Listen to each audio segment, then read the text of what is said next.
Speyer? Yeah, that's you also. Well, it's a cathedral, right?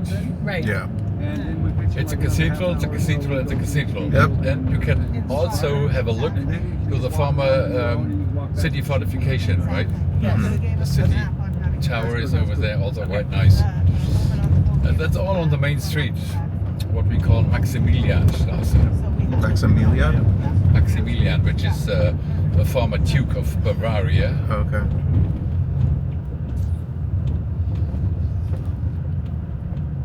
This is like from going to a castle. Just gotta push. Yeah. Tom, we'll let Tom get out and push. Just close your eyes and 250 years ago, you know, you had horses and a coach to Right. go up to the castle. Can't imagine.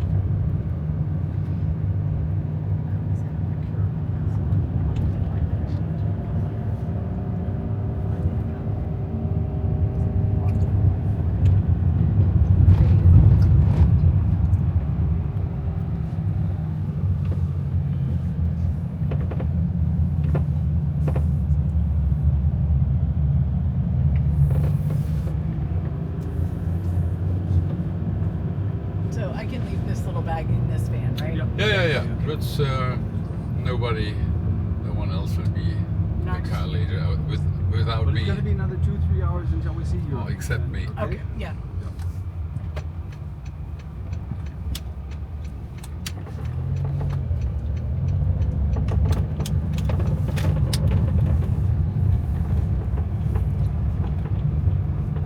Cobblestones. Although for the car, not so easy.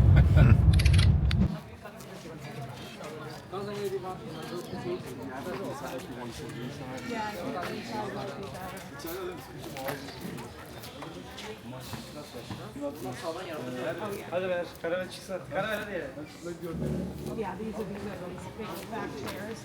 Okay. Oh, this is a cool cafe. This is nice. Pardon? This is nice. Yeah, this will be nice for him.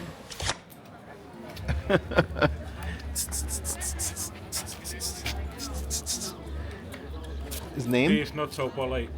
Yellow. Yellow? Yellow. Hey. Hey. Hey. Psst, psst, psst, psst.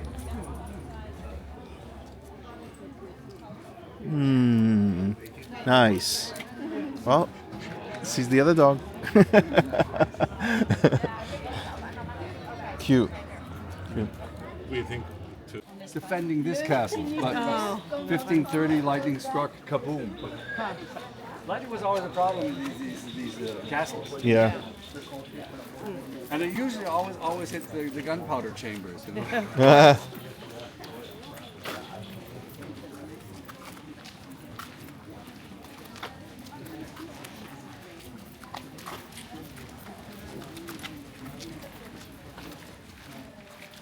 It gets better. It gets better than this. Whoa. So the castle in Heidelberg, where it starts, yeah, pleasure. 1693, the French came here. Louis XIV, the Sun King, he comes here and he destroys the castle and especially the town. The town is burnt down. There's only one residential building left. Other than that, everything is wiped out. We don't have. That's why we don't have any Middle Ages here. The Middle Ages, typical, these half-timbered houses. They don't exist. They were all Destroyed. put down, destroyed. Yeah, and that's when Heidelberg. When we go downtown, you'll see it looks everything very similar. Well, everything was rebuilt at the same time. But however, now in the period of Baroque, different style of architecture. But that's why all houses seem very similar. So over there, just for your information, that's the philosopher's path. Okay. That's the one that you go up that zigzag snake path. Yeah. No way. Oh, and does it go up to that little outside? No. That's just a watchtower. That's just actually that was a non-military watchtower. That's just because the Germans like to watch over the forest. Yeah. Okay. You know, Germans in the forest. Yeah. Huh? Oh, really? That's a frat house? Huh. We That'd be a still, cool place to have. Yeah, right? we still have 27 fraternities. 12 are still fencing, Okay. and two are sororities. There you go. They're getting drunk again. What is it? It's Saturday, man. Nice, It's Sunday. getting ready. It's Sunday. It's time to get drunk. Is it soccer season?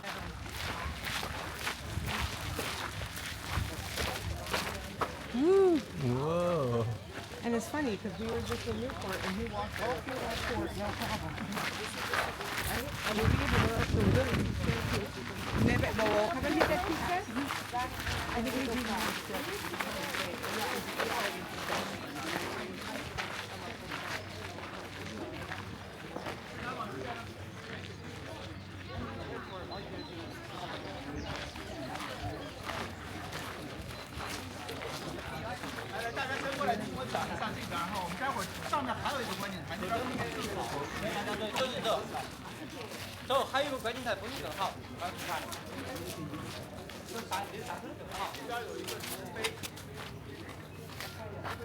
Oh, is that?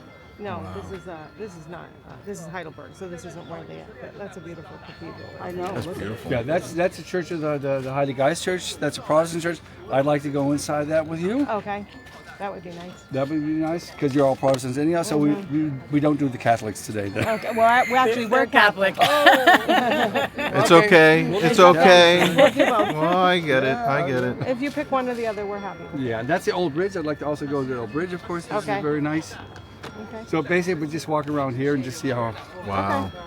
how far we get. Any Yeah. picture of the castle from down there? Oh no, Include the bridge. we're definitely Yeah. going to go to the Karlsplatz so we see the mighty castle canyons there. Okay. They always have the bridge.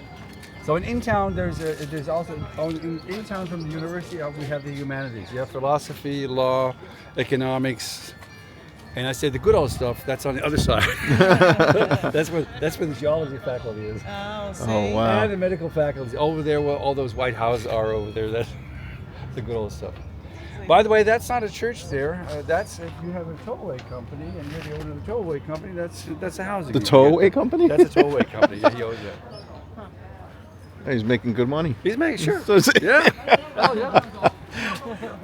Wow. What we're standing on is Battery Park. This is called Battery Park, by the way. This is one of the. Are they fighting yet? I think they will. Get out this one. Ludwig V, he built this was just to deploy the cannons. This was all built. This is 25 meters high. This used to be a hillside here. This is a massive structure, all built just to support the cannons here, to protect the castle over there. So that's the river Neckar, of course, that flows toward Mannheim. That's Mannheim over there. The power plant you see, that's where we get our green energy from because the CO2 balance is done in Mannheim and we just get the electricity. That's good. Oh. That's greenwashing. Yeah. that is greenwashing there. So yeah. Wow. Look at a square down there. Yep, it's beautiful. We're gonna see the square there, yeah, with the, Yep, with the we're gonna go down there. Madonna and that stuff. Virgin Mary. That's what it looks this sort of tamed or small, but this was quite a big castle. As a matter of fact, this is one of the biggest castles in Germany at its time. This is early 1700.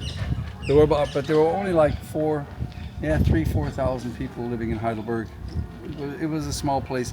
So the question, why did we have such a big castle? Yeah, we were important. And that had to do with this here. The Holy Roman Empire, you remember? Used to go all the way down to Sicily. Today this is called Germany. Before it was the Holy Roman Empire with hundreds of small duchies and counties and independent cities. And what do they do all the time, the Germans? They love to fight. Germans love to fight. But they always wanted a king, which I never really understood. And it was complicated. Succession was complicated. In the 13th century, there's a period there's no king at all because they couldn't agree. In the 14th century, there are 3 kings at the same time. Yippee yay, who do you obey in case of war? And then the Emperor Karl IV devises the so-called Golden Bull. The Golden Bull is like the constitution of the Middle Ages. And in that Golden Bull is written down how the king of the Holy Roman Empire is to be elected.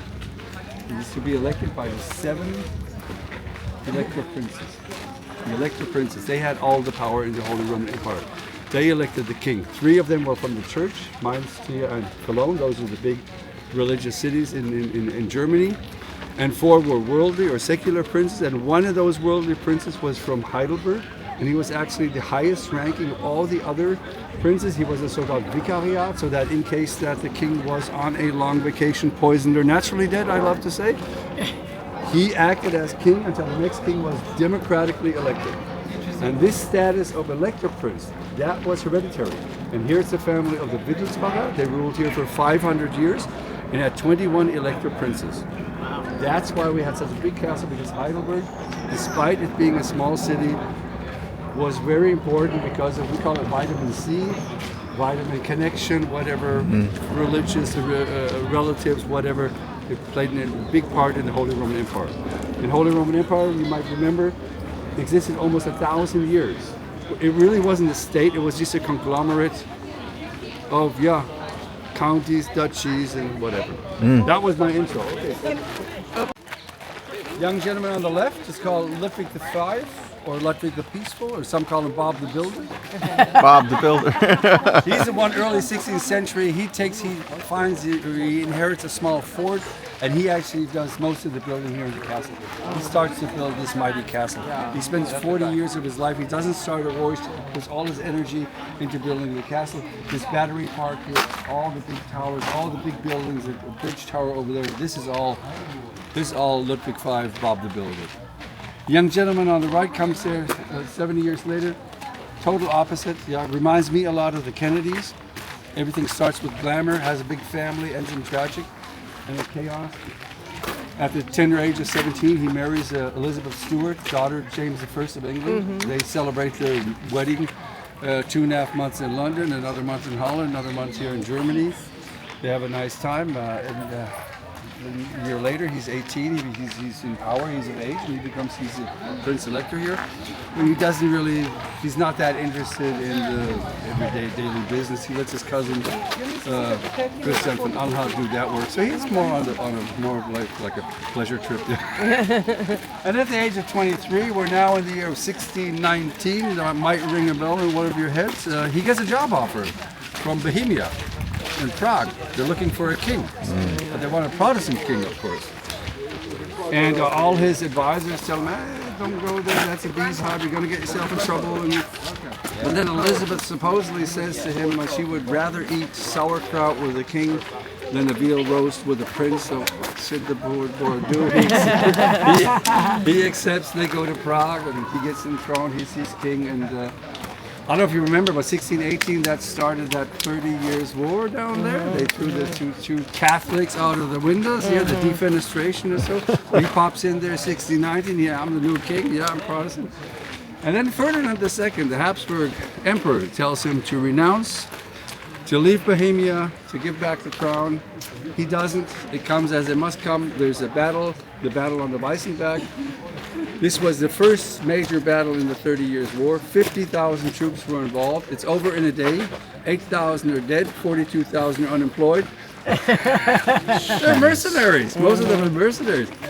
And Freddie loses. They flee first to Brandenburg and then to Holland. That's where the Germans always end up when they lose. And so why was Ferdinand so opposed of him becoming king? That had to do with that elector vote. Oh. Because he's still Prince in Heidelberg, he still has his elector vote here, Protestant. He's King of Bohemia, Protestant. Saxonia and Brandenburg were also Protestant. That meant 4 Protestant versus 3 Catholic. And what religion did Habsburg have? They were Catholic, of course. Yeah. So that would have meant for Habsburg that it was risking to losing the crown for the next 100 years to come. And so that's really what fueled the 30 Years' War. And that was the only war in history that significantly diminished the population here in Germany. Second World War, nothing. Really? 30-Year War, there are parts in south of Germany where 75% of the population were killed either in battle, famine, or disease. Yeah. Wow. The 30-Year War was the most vicious part. Wow. Who did it? Young Freddie. Elizabeth. And she wanted to come here with 1,200 servants. And he said, honey, my castle isn't that big. 400 will have to do. So, okay, she came with 400 servants. This now is the deer mode. Gotta go in the sun.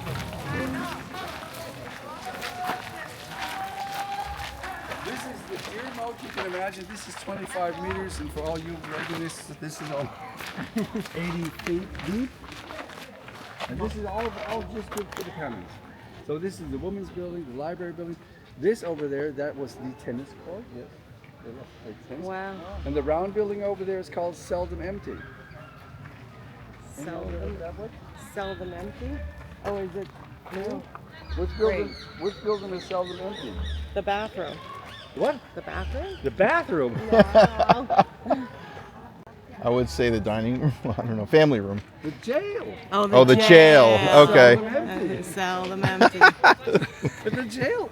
So this is the deer moat. So if the prince wanted to go hunting, he would just stand here and shoot his deer. Oh yeah, that's real But hunting. this was the most prestigious way. This is how they really loved the hunting. Look at this here. These were the very famous hunting parties. They chased the deer down the hill into the river, and in the river there's a corral, and then they shoot. Oh my gosh. Is that really Still hunting? do it that way in the U.S. Do they really? Yes, our friends. Shooting fish in a barrel? I mean, pretty much, right? That's the way John Hancock hunts, right? They round up all the things Really? I don't know. in Texas. It's fake hunting.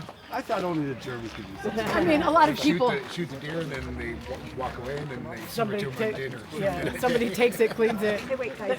One more picture. Okay. Okay. Add another story to that building and make a theater out of it. It's seated 400. Wow. You see, all these defensive characters that Ludwig put into the castle, Freddie pulls them out. Pull out. And then he really fuels the 30 Years' War, and then you would need the defensive. You don't have many more. You have a pleasure guard. Well, that didn't work out so well. Because they never come back to Heidelberg. Everything's all gone. Oh, so they don't even return here then after all that. Pardon? He never returns back here then. Well, he tried, but it was no, it was a gone. ruin. It was Yeah. It wasn't what he built. The Austrians were here, the Spanish were here, the Yeah. French were here. Everybody was here, but Freddie never made it. Yeah. So where does he end up then? Yeah. Where does he end up? Oh, he died somewhere around Frankfurt Oh, okay. at the age of like 34. Yeah. Yeah. Yeah, I knew he didn't get very old.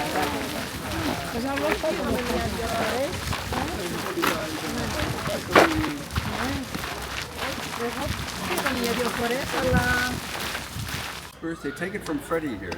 This is his present to Elizabeth for her 19th birthday. So-called Elizabeth's Gate. Behind it used to be an aviary, so this was the new gate for the aviary. Special thing about this here gate, it was erected in one night. Oh, wow. I guess it was Home Depot prefab. Yeah. Wow, that's amazing. That would also make a good family photo, just to put that. Yeah, well, that's so, good. but for one thing, the special thing about it are these pillars here on the right side. There you see all kinds of little critters here. You got a little lizard here, you got frogs here, you got toads here. Wow. There's even a chipmunk. And the story goes that every time that Elizabeth discovered a little creature there, Freddie would give her a kiss. And all in all, there are 13 little creatures here. And they had 13 children also. So, Interesting. you do the math. Wow, that's pretty cool. Das Elisabethentor. What a crazy life. Well, Yeah. That we have like 200 years of different architecture. Yeah, we're in different architectural periods. We have the Gothic, we have the Renaissance, we have the Baroque, and that makes it more interesting. It's more interesting than Neuschwanstein because Neuschwanstein is just one homogeneous block. It's all the same thing. This one is we have different periods, so as one guest said, it looks like a village within a village. So that I actually finds it much more interesting. Now we're going. Ξέρω στην Heidelberg, ναι. Στο Freiburg, το πέμπτο καλύτερο στην Ευρώπη.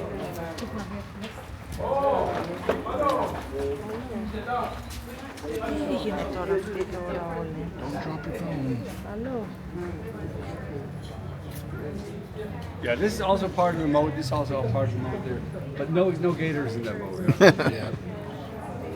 It's a little interesting thing. Another question here. You see those holes in the stones. Where do they come from? They drove metal into it No, yeah, but why did they put the holes there? for reinforcement. Nope. Water goes in. Nope. No, that's how the That's what I engineer. would have said. so it's some sort of lifting device. Yes, yes. Oh, Yeah. Oh, I get a sticker? No, better. I get a better. Oh, and trolleys. Trolleys. This is how they lifted the stone. The prongs went into those holes. You're gonna see that all over Germany. If you go to other castles, it's always the same. That's how they lifted it. Makes sense. Yeah, there you go. Perfect. But actually, like pickpockets. It's actually They're called pickpockets. It's a Roman invention. Yeah. They probably So- stole it from the Egyptians. Coming in to see something is missing up there. What is missing is the coat of arms. And so that was the family bricklayers had. Those are supposed to be cannonballs. This is to tell the enemy that your cannonball cannot go through They're not That's gonna go exactly through. it. As a matter of fact, it wasn't destroyed. And then also you see often you see not here, but on there left of the stones you see the hammer. There are all kinds of little symbols or signs chiseled into the. That's how they invoice. The bricklayers. The castles were not built by companies. Those were individual artisans that came and they wandered around Germany and they'd work here and work there. That was each bricklayer had his own sign. And that's how they invoiced. They said, okay, this is I built from that. That's it. Yeah. Wow. So now we're going to the courtyard.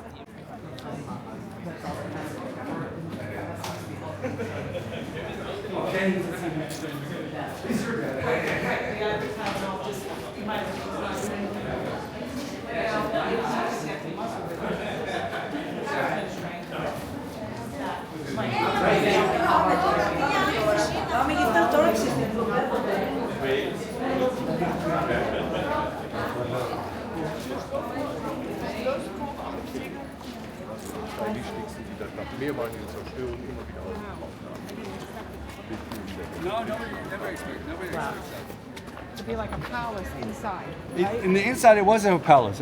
Bonjour. Ça va bien? We playing golf today? No.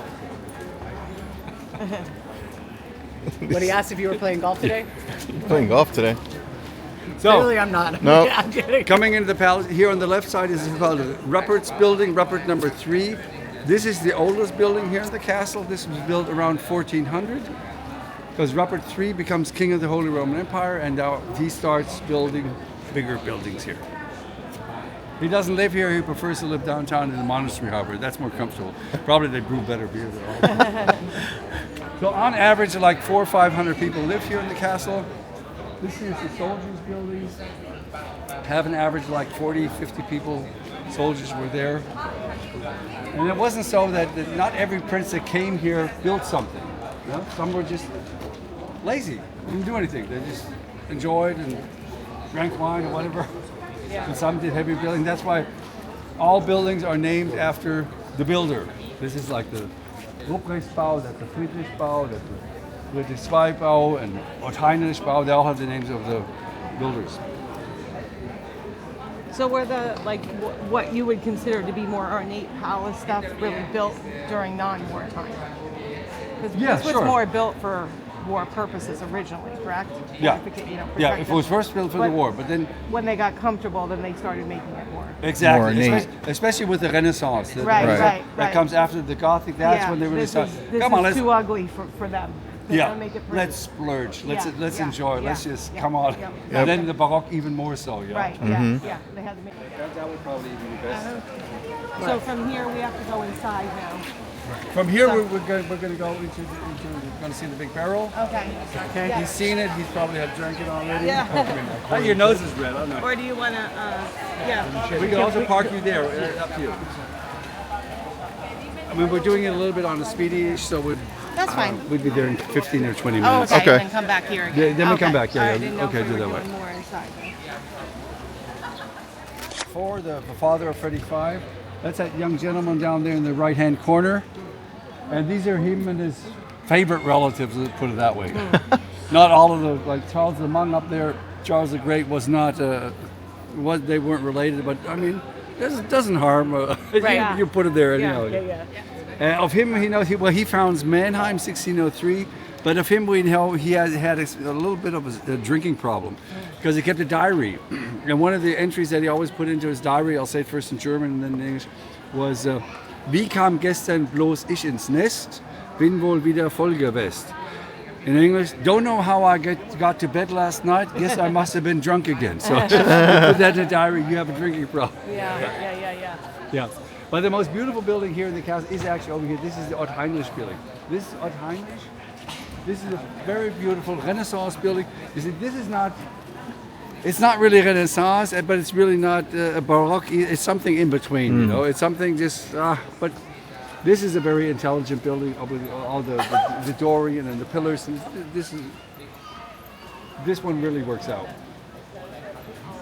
Heinrich was an avid collector of, especially of books. He spent fortunes on collecting books and tapestries and whatever, and hence he was always broke. So he was always looking for sources of income. And one of his big sources of income, what he wanted to do, he wanted to sell his elector vote for the upcoming next king elections. He wanted to sell that for his body weight in gold. He weighed 480 pounds. Jeez. So he didn't live up to the next elections. He was only elector here for 3 years. But in 3 years he builds this building. I mean, we're talking about 1556. Yeah. He reorganizes also the university, because 1556 that marks the change. He does a change here from Catholicism to Protestantism, in the more, let's say, mildest form of Lutheranism. But he only lives for 3 years. But he does that all within those 3 years. And then his brother Friedrich III takes over, and he introduces Calvinism here. And they are really, the Heidelberg must say, they were really, this was the stronghold of Calvinism in the 16th, 17th century. And Frederick and his knights, they would really go through the countryside. They closed down the monasteries. They plunder the churches, put all the pictures and the paintings, everything on the flames, and they steal the altars, and that wasn't that nice a time.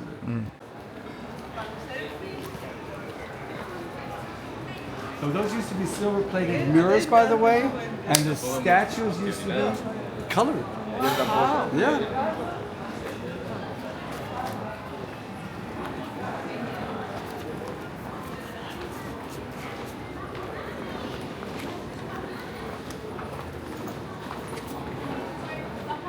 Was there artwork showing them colored? Is that how they?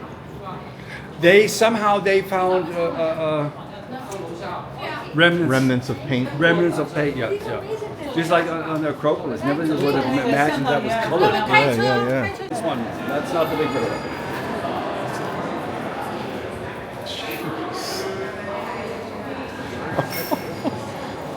This is the picnic one? That's a picnic one.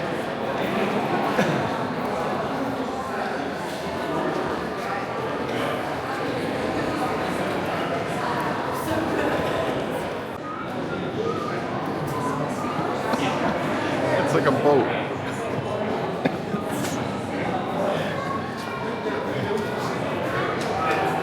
This is the fourth big hill. Let's walk on top.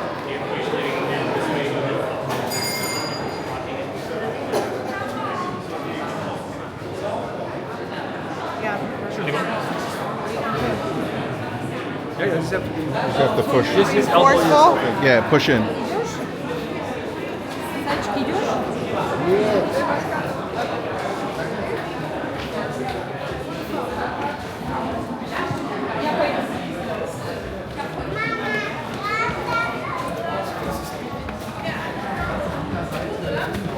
Sorry.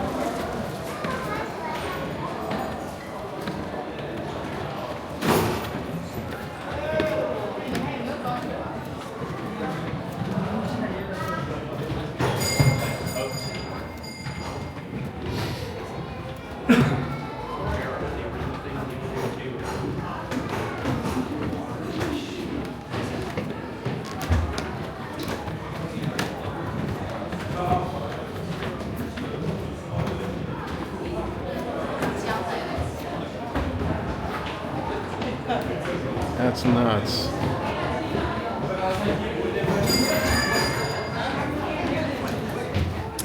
This is how they filled the barrel. The wagons stopped on top, the winemakers opened their barrels, then they funneled the wine into here. Wow. This was not for wine making, this was just for collecting. Storage. Yeah. So this is the wine pipe. See that pipe there? That's the pipe, and that cylinder is part of the pump. They had a pump 1 story above, and they pumped the wine from the barrel into the King's Hall over there. Oh, They could like fill pitchers. It was always on tap. It was always on trap, yeah. But it was a melange, yeah. It was a red, it was a white, it was A mix. I don't. It was all about alcohol and getting drunk, ladies. Right, It right. wasn't about colors or taste. Right, right. It was whatever alcohol they dumped in here, it just mixed Yeah. up, and that's what you got. And the winemakers, of course, they paid their taxes with the wine. And sometimes the prince also paid some service or whatever. Also, I say, just like the pirates, just like the pirates were paid in rum. You know? Yeah, There's no difference. Wine. Wow. That's pretty cool.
So this is the door for cleaning the barrel.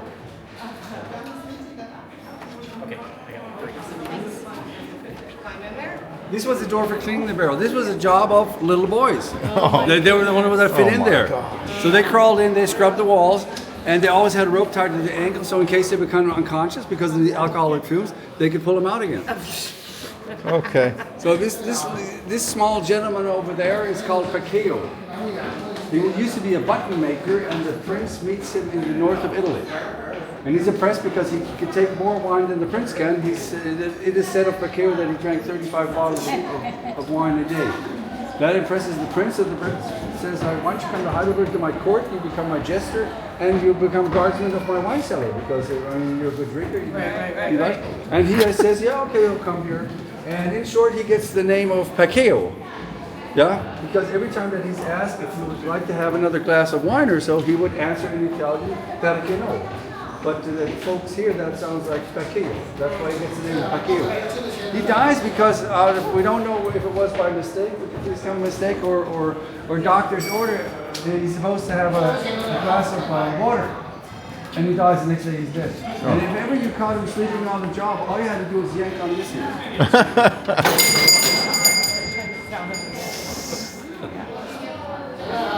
Yeah. That would wake him up.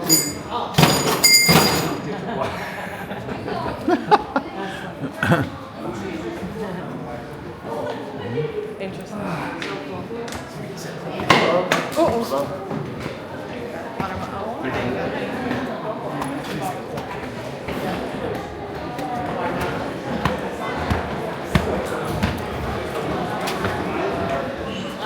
Named after him, Porceo. Buy wine here, why not, right? Nice refreshing one would be nice.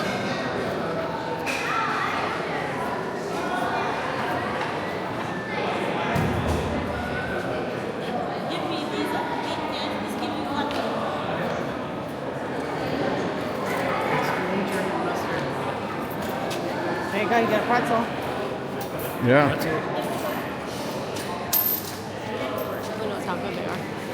They look pretty good. They gotta be better than the ones you get at home, even when they're fast food here. I don't know.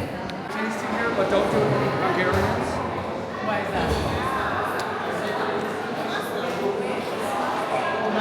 I went to the pharmacy museum because they found the first alcohol they bought not a terrorist.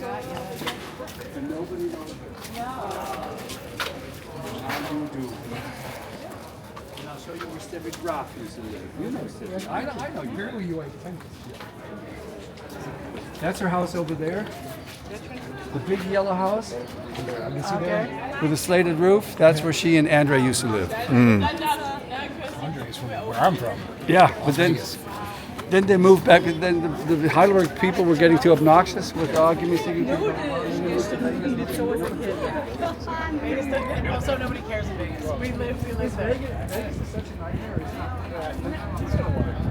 Yeah. Most of it's suburban. I mean, he's born and raised there. I lived there for 12 years. Like, you just don't go to the tourist spots. You don't go there, yeah? Okay. But you don't gamble all day long. No, some people do. They don't last very Agassi? long there. Okay. Huh? Andrew Agassi live there? No. Who was the tennis player you just said? Steffi Graf. Steffi Graf. Steffi Graf. Stevie Graf, that's Stevie Yeah. Graf, yeah. She's in the That yellow one. yellow one with the green big awning, yellow or one, the yeah. bigger yellow The, one. the biggest Yeah. yellow. Oh, got you. Beautiful day. You see the Palatinate Mountains over there? Yeah. Oh yeah. It's not the beginning of our trip, although it was cooler. So we want to go to that square because that's where you see the castle. Okay. Let's do that.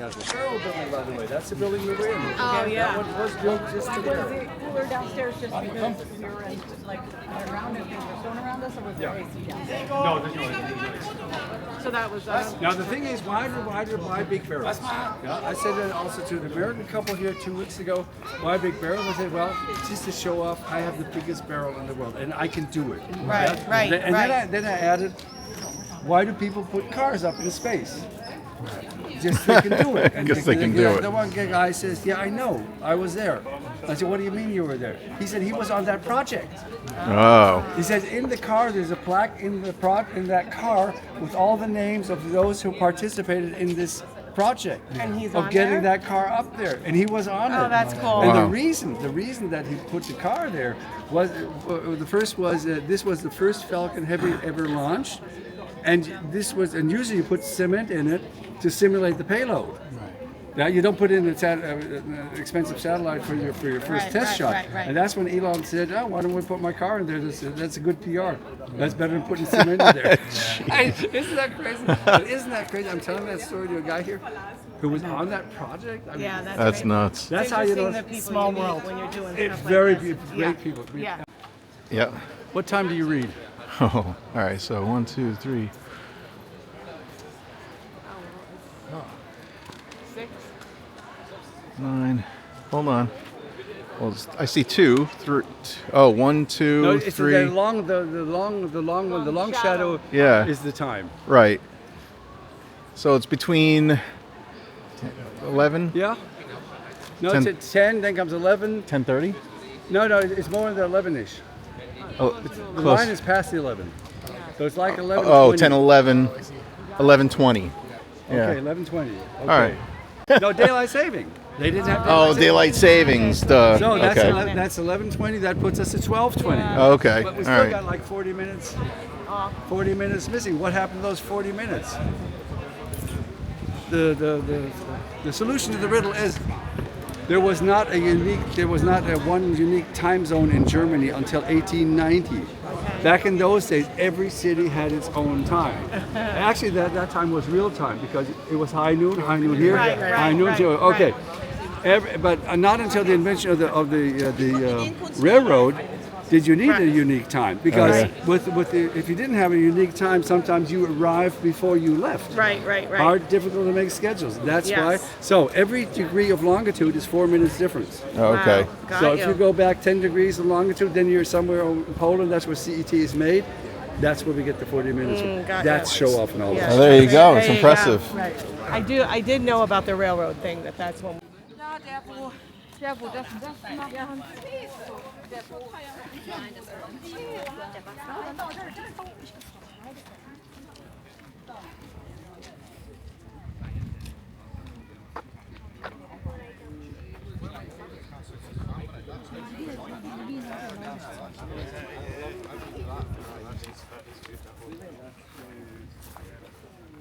That was fast. I didn't go in. Oh, I thought you I just had to throw my stuff out.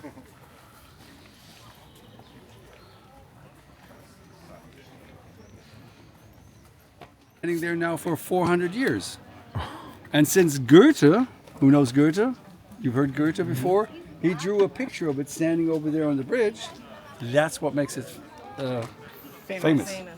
Yes. Now, Jeff, it's your chance, or your turn, to explain to these youngsters here what a casemate is. So, who's ever wondered what a casemate is? Jeff and I know. This down here is a casemate. It's like a fortified walk-away, walk-around where the soldiers can walk within. There are gun holes also where they can shoot up. But this is just covered up with earth. And this casemate goes into the walls of the castle, which is also part of the casemate, so they can replenish supplies and bring ammo and whatever unseen for the enemy. This casemate, however, doesn't make much sense because it ends in that wall. And then again, that's Freddie, because he builds this garden for Elizabeth. This is the garden over here. Let's show you first a picture. It's Freddie.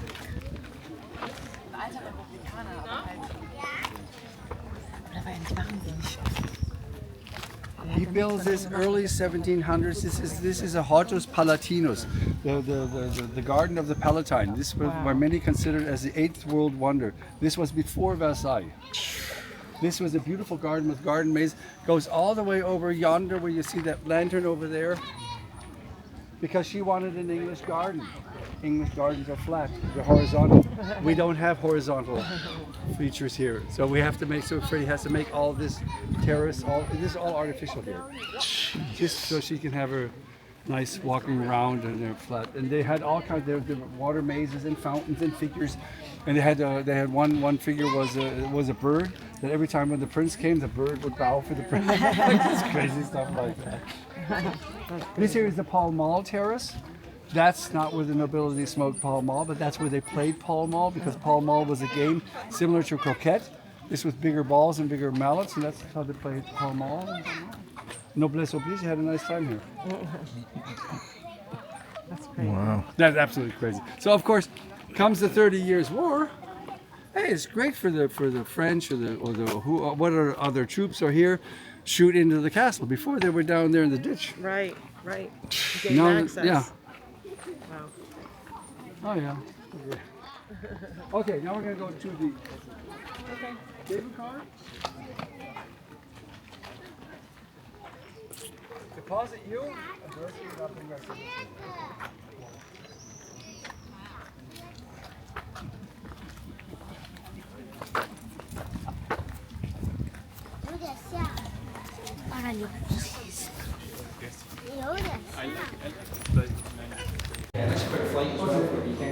Here you go. One. Yeah. Two.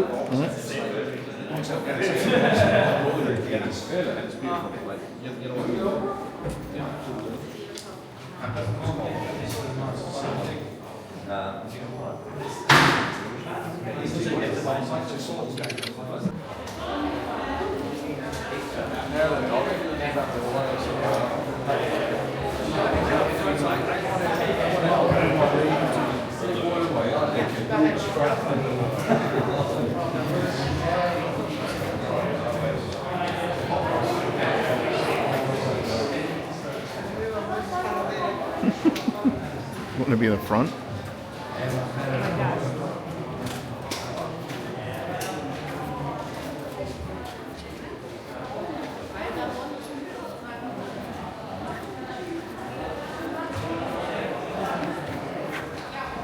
There's seats over here.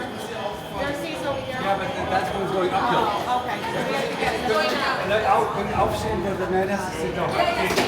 Thank you very much. We're going down, yeah.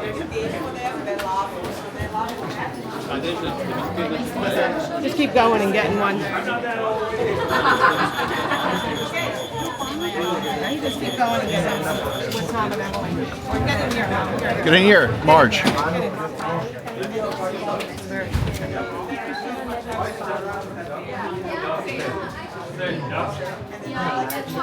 The one going up is less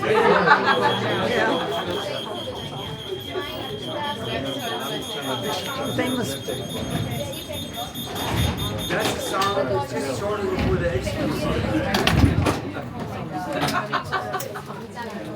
Hang on. Are you holding on? Yep. I think he has the muscle spots. Yes. Give me a muscle relax.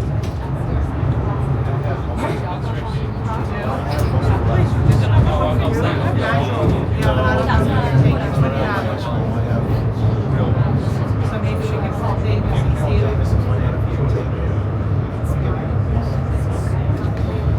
That's what it is.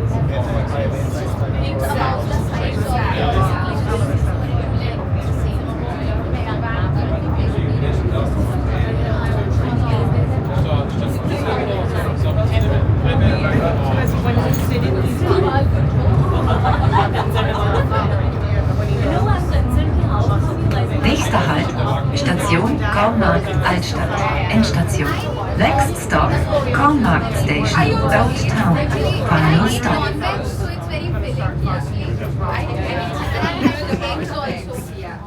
Nächster Halt, Station Kornmarkt Altstadt, Endstation. Next stop, Kornmarkt Station.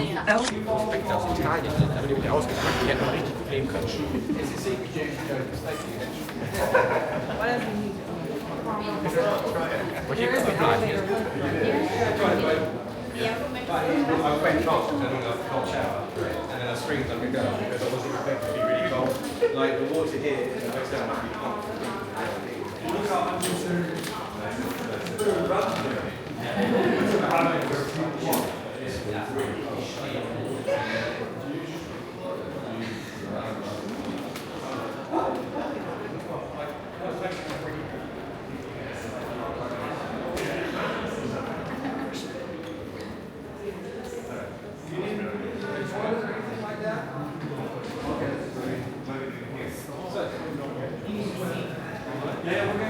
We're going to walk you down to the cafe. That's where you get that Schloss here, so whatever you want.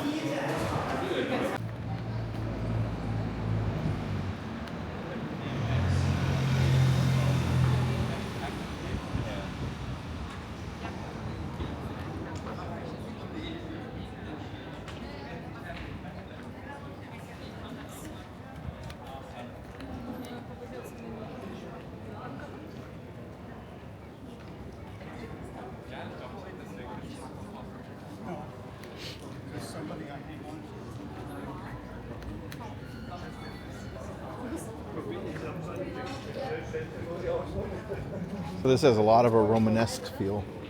No? No, this is all Baroque. All Baroque. This is all Baroque. Okay, all right. This is all Baroque. That time frame. But 1693, always put to the fire, was all raised the city. We're in the period of the Baroque. Romanesque is before the Gothic. Before Gothic. Yes, that's what you're going to see in Speyer. The cathedral in Speyer is the largest Romanesque castle in the world. Wow. Church or cathedral. Yeah. They started construction 1030 up to 1150, something like that. So and then comes like 13th century comes the Gothic. That's where they learned how to make these the peaks in the windows. And all that, and the wicks in the windows, and it's amazing because they didn't have any static. They couldn't calculate the statics. It was just trial and error. Oh.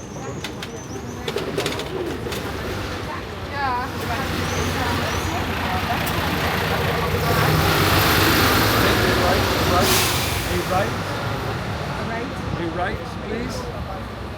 Aim. Aim what? Amy. And he's not going here? No. Okay, I gotta stop. Ja, eine Seite.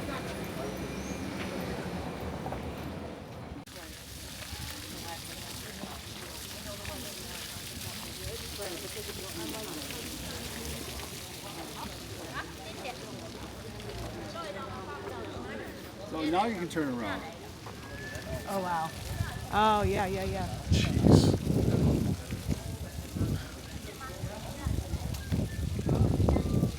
So the small building with the arched windows, that's the big barrel wood. That's where we were there. And now you see the rear side of that tower with Ludwig and Frederick.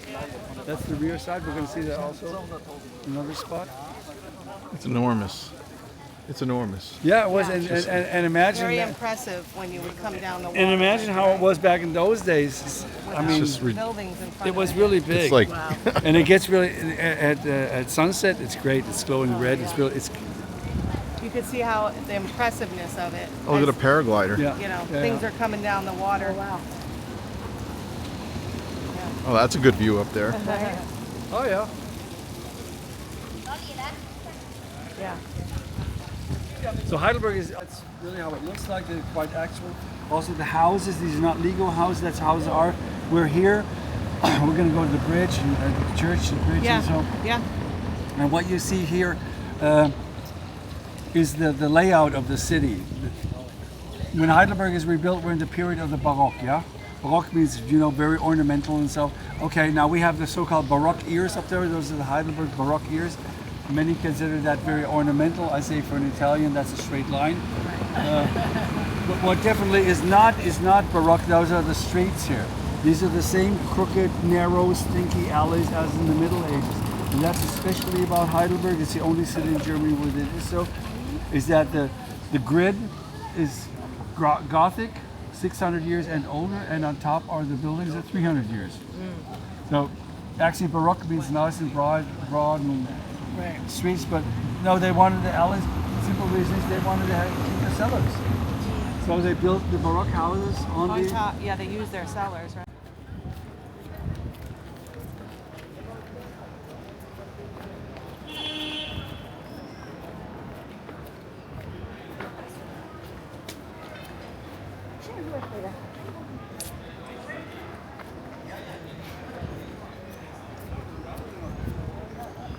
Oh yeah.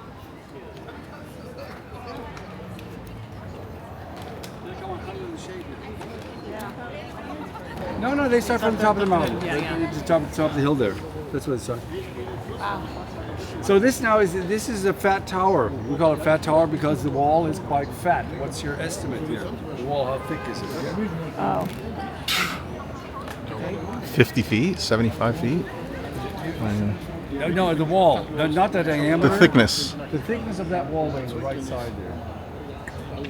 Yeah. 10 feet? Okay, I'll tell you. What? 10? No. More.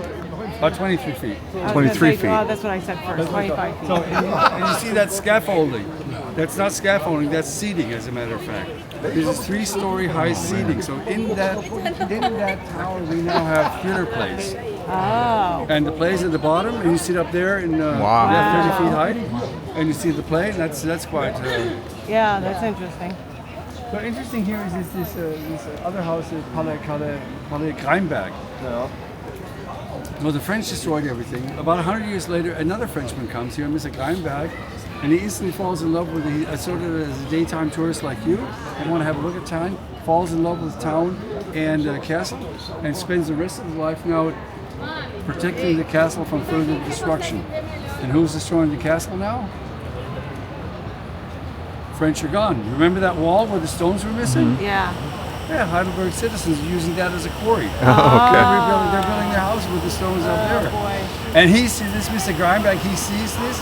He opens up his home office and up in the castle. He engages guards to protect the castle. And then after many, many years, he succeeds, and this becomes renowned as a national monument. And if it wouldn't have been for him, we wouldn't have the castle. Yeah, no. Because nobody wanted that old stuff anymore. Yeah. See, we think it's romantic today, yeah? Yeah. But back in those days, Well, that was a sign of disgrace, Yeah. of defeat. We lost, yeah? Right. So who wants it? Nobody wants it. Wow. About the same time that the castle is destroyed, there's also a shift in religion. Yeah, the Protestant branch of the family becomes extinct, and now it's up to you. Now the Catholics come in. Okay, so the prince brings in also the Jesuits, yeah, the soldiers of God, brings in Catholic artisans to re-Catholize Heidelberg, because this was the stronghold of Calvinism in the 17th, 18th century. And he has to offer them something. So he built a lovely statue there, Virgin Mary holding baby Jesus. And baby Jesus is holding the spear and is sticking it into the serpent. And guess who the serpent is? The Protestants. Protestants, yeah. And I say, that's not how you make friends when you're new in town, you know? Yeah, exactly. And then they need a church room. They don't have any church here. So they go ahead to the Heilige Geist Church over there, and they partition it in two. They erect the wall. So the choir is for the Catholics, and the nave is for the Protestants. But then the prince wants to have the whole church for him, and the Protestants. Tears down the wall. Big uproar. Half of Europe is involved in this debate and this quarrel. The Danes, the Swedes, and whatever. It ends 1720 that the prince says, "I'm fed up with Heidelberg. I'm going to cancel the residence here." After 500 years, he moves from Heidelberg to Mannheim. In Mannheim, he builds the, next to Versailles, largest palace is built in Mannheim. Mannheim is the center of music in the 18th century. Even Mozart doesn't get a job there, although he wants one. And Heidelberg, nothing happens here anymore. The game is over. The last wish of the prince was, may there grow grass in the alleys. That's what it is. All because of religion. Crazy. Well, of course. This is the Heidelberg standard pretzel size. Oh. Really? Yeah.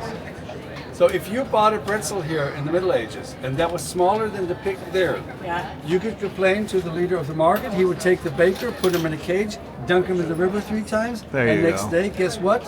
He made the pretzels. He made Yes, the ma'am. pretzels. This is quite common in the south of Germany. In Freiburg on the cathedral, they have the size of the bread and the buns. Same principle. People back then were illiterate. They couldn't read, right? So if the baker would have written, I don't know, 100-gram whole wheat bacon, They wouldn't be able to pretzel, read they it. couldn't read. Right. They didn't have scales, but this optical, they could OCR, optical character recognition, they could do. Quite interesting. There's a bigger and a smaller pretzel. A smaller pretzel is for years when there is a bad harvest, and the big pretzel when there's a good harvest. So they were quite just back then. And these shops were also here. Americans can cherish this one. That's what it was good put. Oh, get out. Yeah, McDonald's? McDonald's, yeah. Wow. Jeez.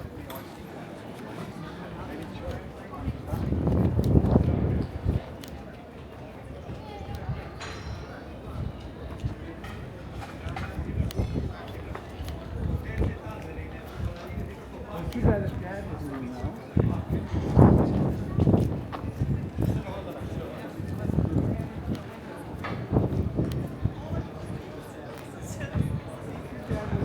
He must know this place. You gotta ask him. Kauf. You gotta take a picture of that. Okay. We pronounce it in Heidelberg Kauf. It's a cave.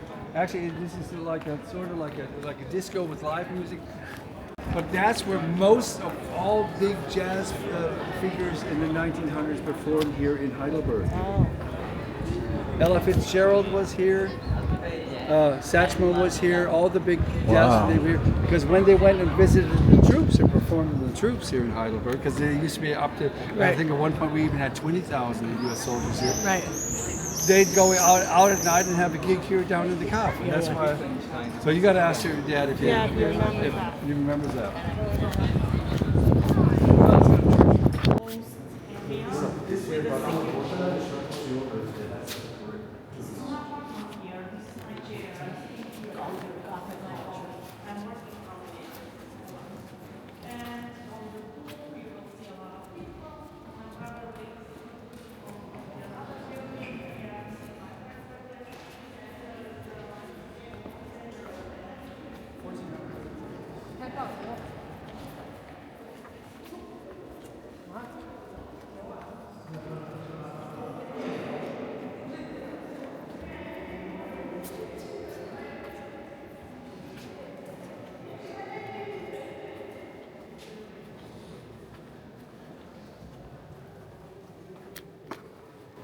So as you now know, the king of the Holy Roman Empire is there always elected, and once the prince from Heidelberg is elected, king of the Holy Roman Empire, that's Rupert III. Remember coming into the castle, building on the left, that's him. This is him. This is his tombstone. This is the only tombstone left, because when the French came and destroyed everything, they plundered all the graves. The burial site was over there. There was also a medal. I told you about French love medals. Yeah. Here's another medal depicting them tearing up the graves and plundering the graves here at the church. And even the other folks in Europe said, that's a little That's heavy, a little much. This one was preserved, so we don't know why. So he's Rupert is now king, and he needs a bigger church, so he starts building this church. Around 1400, he starts building it. Special thing about this church now are the galleries up there. On these galleries, in those days, were kept the library of the university. The university of those days were more religious institutions than they were scientific. Right. Why up there on the galleries? Because you had a lot of light up there. You needed less candles. Candles were expensive, made of a lot of smoke and so. This library in the first of the centuries becomes known as, after many, many years, as the Bibliotheca Palatina. And in the 17th century, this was the largest, most valuable library in Europe. It's stolen in the 30 Years' War and given to the Pope as a present. What, the books? Oh, The the books, library? yeah. It took him half a year to get the library from here to Rome, by the way. Jesus. That was a lot of work. And ever since in Rome, for the 600-year anniversary, we had the permission to exhibit those books up here on the gallery. However, we couldn't find, or the city of Heidelberg couldn't find an insurance company to cover the risk because it went into the billions, not the millions. However, we had 15,000 U.S. troops here. So what did they do? They went and approached the military and said, could you guys fly to Rome and pick up those books for us and bring them back 3 months later? And I guess the Americans said, sure, you pay the gas and chip in create a champagne or whatever, and we'll do it. And they actually did that. And that was the largest exhibition of a library ever in Europe. Wow. There were thousands lined up every day. Like this one book alone is the Codex Manessa. This one alone is valued at $80 million. Wow. Just that one book.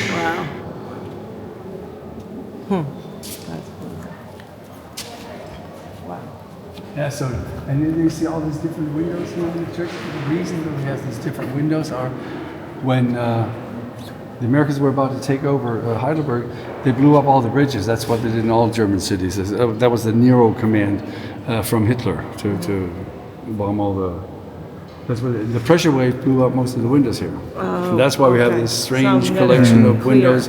Whenever there was some money there, they put in some new windows. Restore it, yeah. These are definitely more modern. They're more modern. Those are the most recent ones, yeah. Yeah. They're from Hella Santa Rosa, a German Berlin lady. She did them. To me, they're a little bit like red wine. Yeah. The longer you look at them, the better they get. Yeah. Those remind me of those wax tablecloths we used to have in the 60s. Yeah. Yep. I'm not that old. I wasn't looking at you. I wasn't looking at you.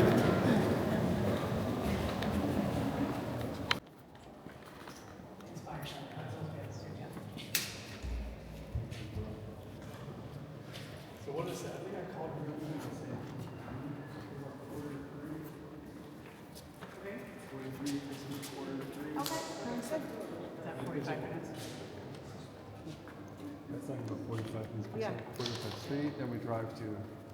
Okay. And I almost said 1952. 1592. He was a Huguenot. The French-speaking Calvinist. They have the Huguenot Wars in the 16th century. 10,000 fleet from France. He also is very welcome here because Huguenot Calvinist is about the same. He's a cloth dealer, and this one wasn't destroyed. Why was this one spared? Winner takes it all. Where does the winner sleep? In the nicest place. Yes. In the nicest one. The nicest one is always preserved. It's never destroyed. That's what he and the soldiers said. I would put it.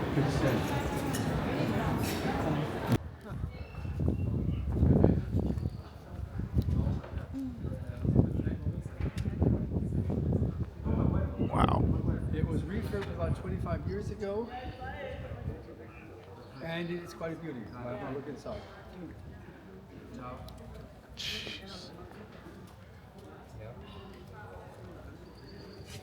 it's more impressive to this one's more impressive to him.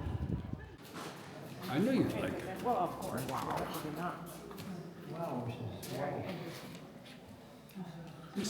Wow.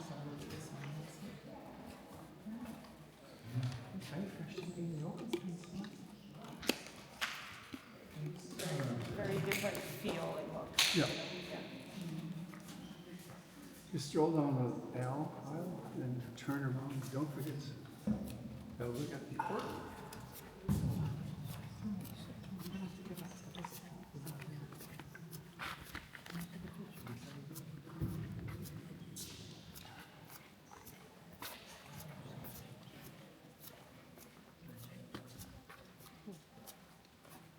I wouldn't have expected the green and the gold. And Right. very different colors. A lot of white. And a lot of white, yeah. Typically,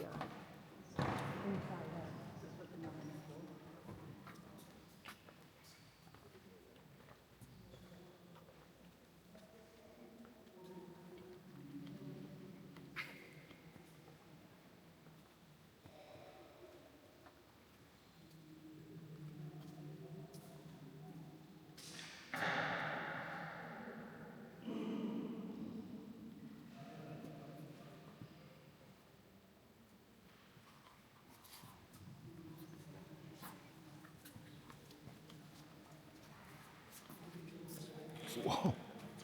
What a pipe organ.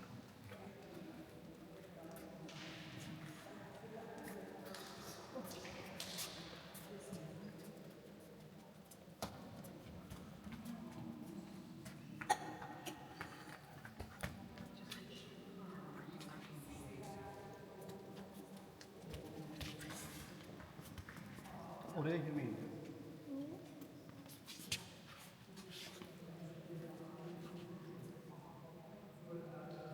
Hayır. İkrabiye ediyoruz.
So this, by the way, this is the birthhouse of Germany's first democratically elected president.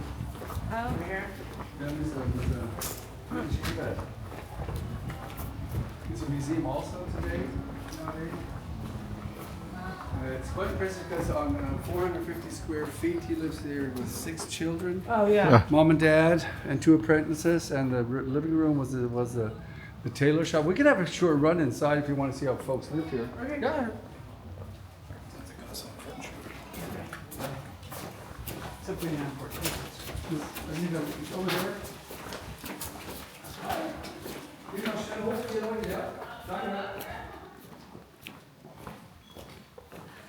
So he was president of the Republic of Weimar. You know, the Germans tried democracy in the 1919 Okay. until 1932. Then the other guy comes in 33. The other guy. We've got one of those other guys. First trying of democracy, and this is where he was born. He was president from 1994. And this was housing in those days. Oh, yeah. Yep.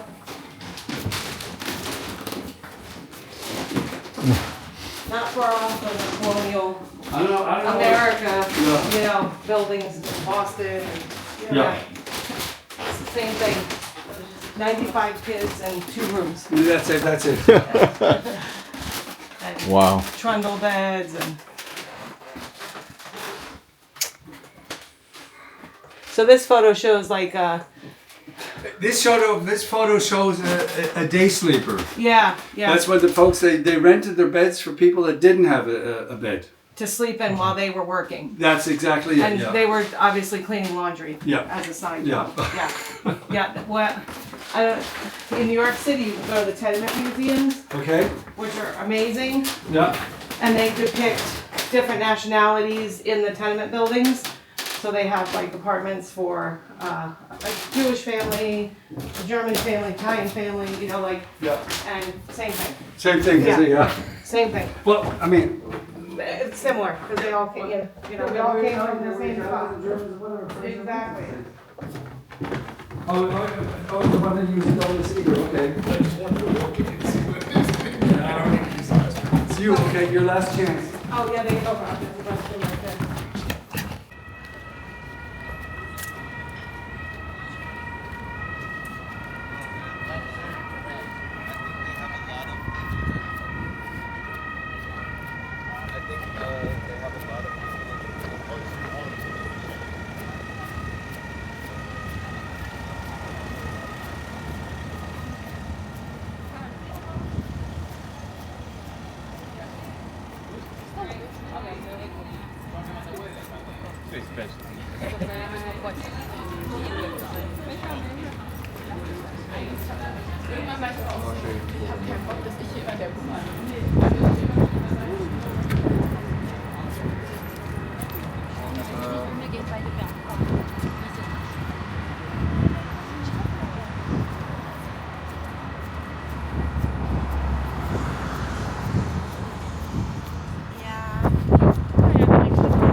Now again, you can see the philosopher's pond that you were considering a walking on. There's that zigzag going up. So the house, then there's houses up there, private houses. No, those are just garden huts. Oh, garden huts. Those are all the garden huts. Oh, nice. Why do they call it that? Philosopher's Way? Who knows? Because the students like to go and walk over there and think, ponder. No, think about, ponder, how do I get that girl next door? Exactly. That's what they were pondering about. To put it in more intellectual, they said, on a philosopher. Yeah, got ya. That's the official story. Yeah, that's it. Yeah, it's always the same, isn't it? Yeah, 100%. So a major source of income for the Wittelsbach family was toll, yeah? Toll on the roads, toll on the rivers, especially on the rhineriver, and toll on the bridges. And up until the French came and destroyed everything, there used to be a toll hut on the other side of the bridge. And in that toll hut, there was a statue of a monkey. And guess what? That monkey was showing off his naked ass behind that way, because that was Catholic Mainz. There you go. And that was Protestant Heidelberg. And that's why we have that monkey down there. That's commemorating the original bridge monkey. Now everybody can make a fool of himself because it's a mask. You get inside. Finally, you get to update your TikTok photo there, Joe. Yeah.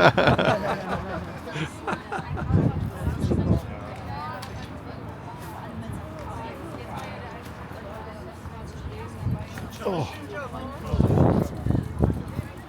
But look at that garden. Isn't that crazy? Just for a lady, she's gonna have some that flat garden up there. That wrapped around the entire thing. Wrapped around the entire castle. Yeah, that's where you guys were standing while we were in the bathroom. Wow.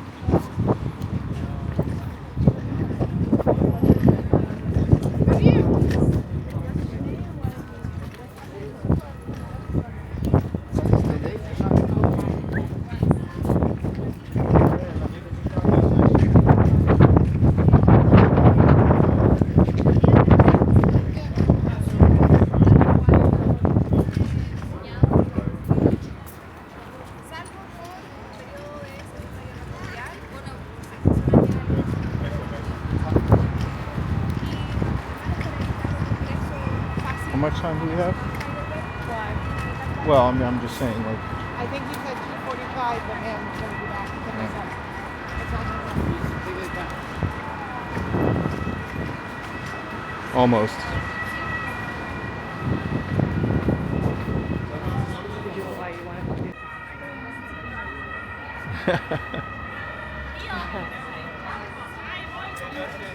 Go ahead, go in there and I'll take your picture.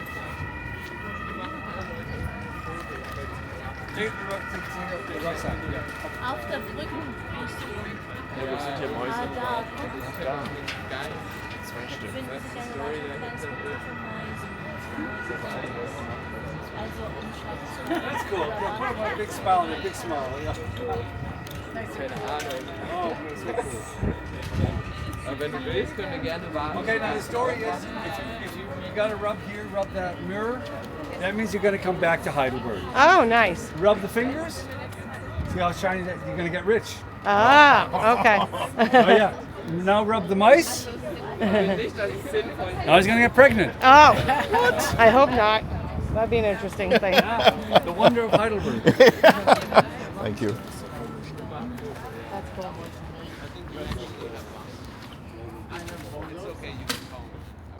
I would have said lunch there. Have nice picnics.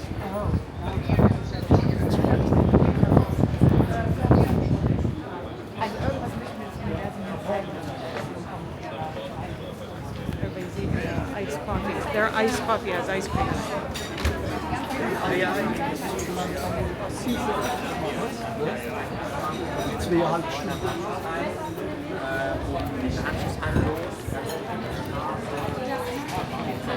Oh, gelato.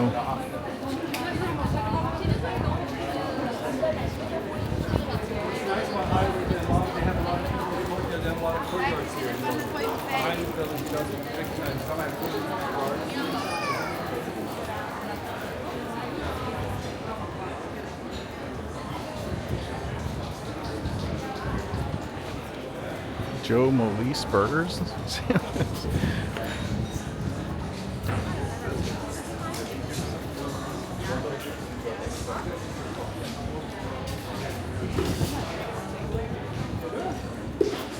You know, in Jello.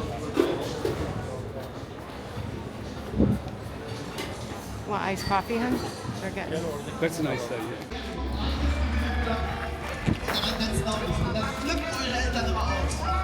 It's like a children's thing going on. Dippa-dippa-da. Ein Riesenapplaus für die Kinder, die bei 35 Grad im Schatten hier tanzen wie die Götter. Ein Riesenapplaus für euer Kika-Liedchen. Und jetzt, lieber Christian, einen Raketenapplaus für dich!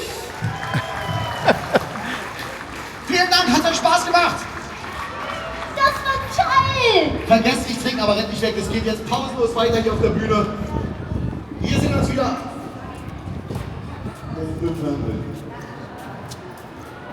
Macht's gut und ein Riesenapplaus für euer Gast.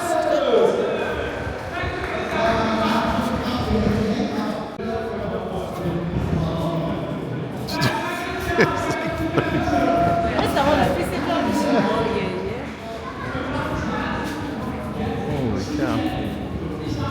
All right. Good?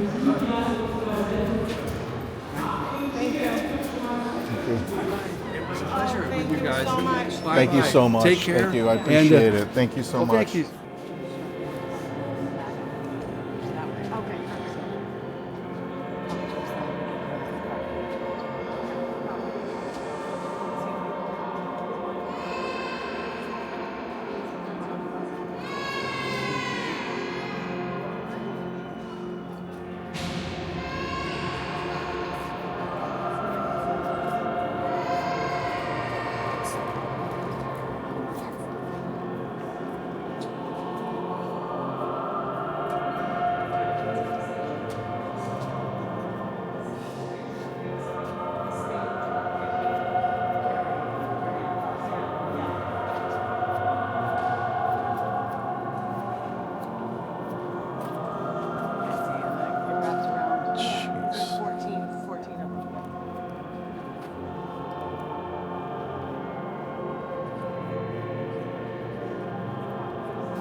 We all do.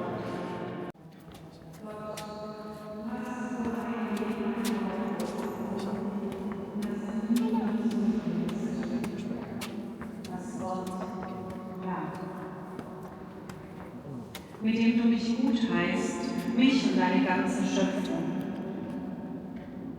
Du willst nicht, dass dieses Wort verhallt, sondern in meinem Leben ein Echo findet. Du wartest auf mein Ja, zu mir selbst, zu den Menschen, zu deiner Schöpfung, zu dir.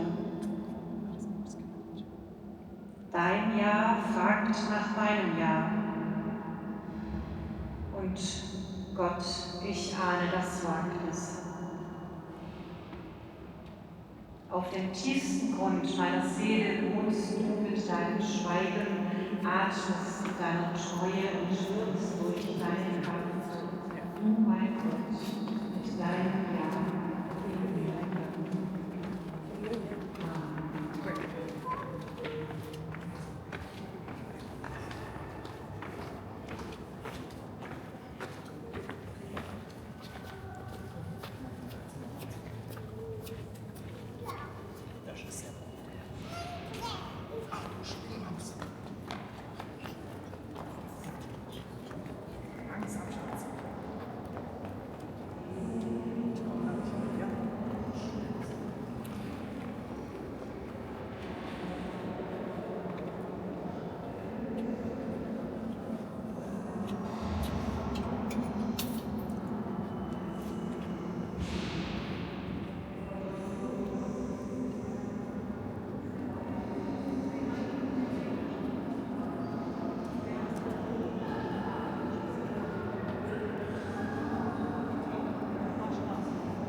They're a mess.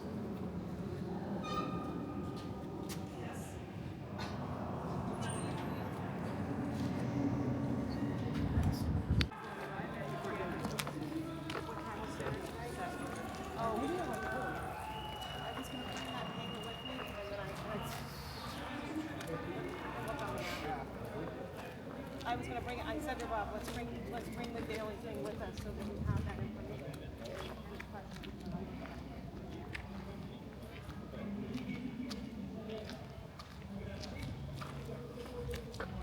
Tom, you can get another one of your signature shots. Oh, yeah. With the sun.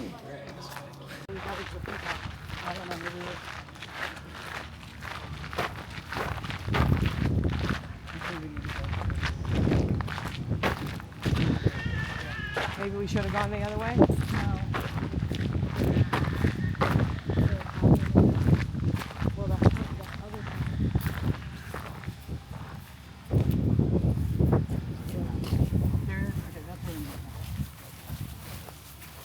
Yeah, there's a path right there, Em. Yeah, that's what we need to be. I think that was the other one that we looked at.